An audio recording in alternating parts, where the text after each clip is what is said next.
الحمد لله والصلاة والسلام على رسول الله وبعد. پر دغه روایت باندې موږ بحث کړی وو د من عمل بما علم ورثه الله علم ما لم يعلم. په هغه کې کوم کتابونه چې بحث کړی کتابونه موږ یاد کړو نو هغه کتابونو څخه خبره موږ کړې. نن مختصر دغه روایت بیرته د ټولو کتابو سره په مختصره توګه وایي. د دې روایت حکم دا دی چې دا روایت موضوع دی، رسول الله صلی الله علیه و آله وسلم ته د هغه نسبت ناجایز دی او دا روایت مشهور شوی دی خو مشکل پکې دی. او د دې روایت د وضعي چې دا موضوع او کذب دی د دې خبره دغه لاندې کتابونو کړې ده. امام ابو نعیم په حلیة الاولیاء لسم جلد 14 صفحه کې، امام تاج الدین سبوکی رحمه الله په طبقات الشافعیه الکبرى شپږم جلد 208 صفحه کې چې زموږ طبع او دا طبع سره مختلفې دي. زموږ په طبع کې تقریبا دا دریم جلد جوړیږي. امام شمس الدین سخاوي رحمه الله په فتح المغیث اول جلد 310 صفحه کې، او احمد بن محمد بن صدیق الغماري په المداوي لعلل الجامع الصغير وشرحي المناوي څلورم جلد 523 صفحه کې رقم د روایت 15911 دی.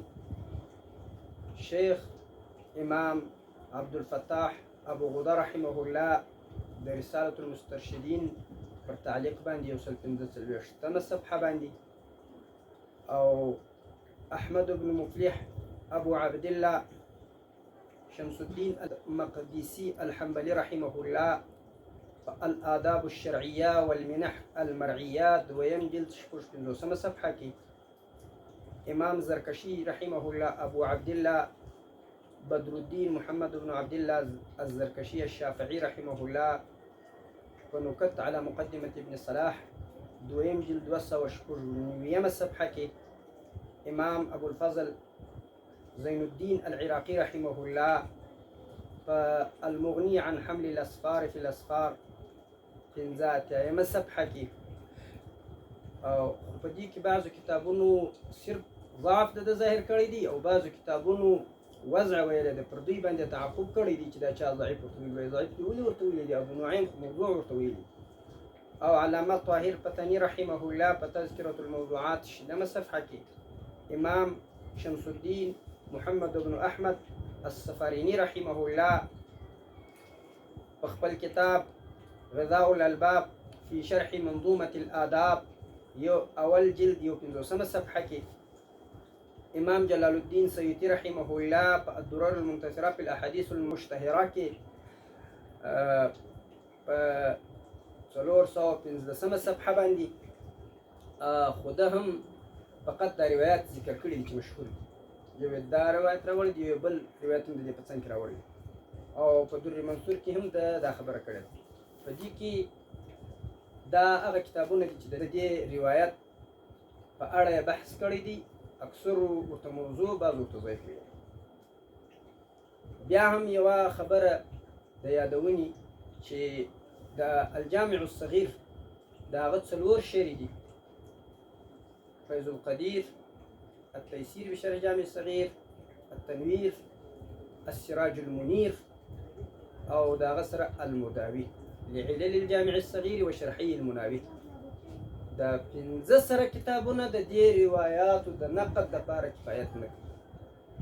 بیا هم داسې روایات شته چې د دوی ګرد څخه شوي. دا یوه خبره. او دویمه خبره دا ده چې دغه روایت ملا علي قاري رحمه الله چې پرون موږ کړې وه، من عمل بما علم ورثه الله علم ما لم يعلم، د دې روایت په وجه بل موضوع په دغه روایت صحیح کړی. د هغه وجه هم موږ پرون د هغه وویله چې دا کله کله په هغه روایت د تحقیق کړی دی، د دې روایت فقط شهرت ته کتلي دی چې صحیح دی، نو بیا راوایي چې د هغه معنا د دې په وجه باندې صحیح ده، حالانکه دا موضوع ده. دا هم یوه بنیادي خبره وه پرون چې مرفق کړې وه. او د دې په څنګ کې یوه بله خبره دا هم وه چې مداوي دا د مبتدئینو دپاره ښه کتاب دی، په بعضو ځایو کې ډېر ښه تحقیق کوي، خو مداوي صاحب د مداوي احمد بن محمد بن صدیق الغماري رحمه الله دی د حدیث په نقد کې پوره اعتماد پر ده نشي کېدلی تر څو چې نور مؤیدات پیدا نه کړي. که چېرې دی متفرد و د ده خبره بیا نه منل کېږي. او مداوي والا انتهایی ډېر ښکنځل کړي دي په دا خپل کتاب المداوي کې هم الجواب المفید للسائل المستفید په دې کې امام ابو حنیفه رحمه الله ته ابو جعفر ویلي دي، حضرت معاویه رضی الله عنه ته ښکنځل کړي دي. نو په دې سبب باندې د هغه نقد یوازې او یا د خلکو په مخالفت کې قابل د اعتماد بالکل نه دی. او دا کتاب چې ښه کتاب دی دا په نسبت مبتدئینو ته ښه کتاب دی. هغه خلک چې د فن سره بیخي تعلق لري هغه د کتاب ته ډېر په اهمیت نه ګوري. ان شاء الله کفایت کوي. سبحان ربک رب العزة عما یصفون وسلام علی المرسلین.